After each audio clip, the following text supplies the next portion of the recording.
Number 3, gather data.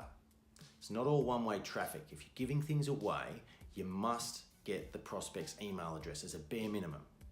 I know some clients are going to be saying that people won't give up their email, but if that's the case, you need to consider what you're giving away. If the prospect won't give you their email, that doesn't say much about the value they perceive in what you're offering. That's the problem. Not asking for the email, it's the value in what you're delivering.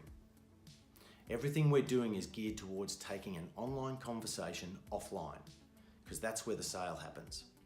Nothing we talk about here will be anywhere near as powerful as what you can do if you have the prospect in front of you or on the phone. But in order to transition from online to offline, you must, at some point, gather contact details. You don't ask for their most intimate information up front because obviously that will be a serious barrier to action. But start with the email. Then look to gradually encourage an offline conversation. In this model, the prospect gets to determine when they're comfortable.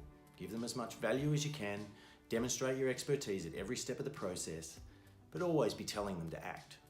If your content is good enough, the smart operators will want more. You're also building a case about the complexity of what you do and the expertise required to do it well. One of the great ironies of business is that we downplay the importance of the skills we don't have. In other words, if you know nothing about marketing, you would think that the natural reaction would be to get help, but we don't know what we don't know. So what tends to happen is that people who don't have a lot in the way of marketing skills and don't understand how complicated it is tend to downplay it. This means they feel comfortable trying to do it themselves.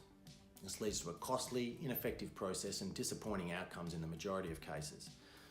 Once again, the tendency is to then say marketing doesn't work for me rather than I made a mess of it because I didn't know what I was doing. We exist happily or not in our own little echo chamber, and all the while our business goes backwards. So if via your marketing mechanism you can educate prospects as to the complexity of what you do, whilst also delivering some gold nuggets of information to improve outcomes for the buyer, then you're paving the way for a potential relationship to occur. Okay, so that's it for today. I hope you enjoyed the content. If you'd like to know more, please book your free 30-minute strategy session with me. I'd love to talk to you about your business and see if we can't help you to get things humming. Beyond that, please watch the rest of the videos, read the ebooks. Hopefully you get some really good tips to improve your business. All the best, and I hope to chat to you soon.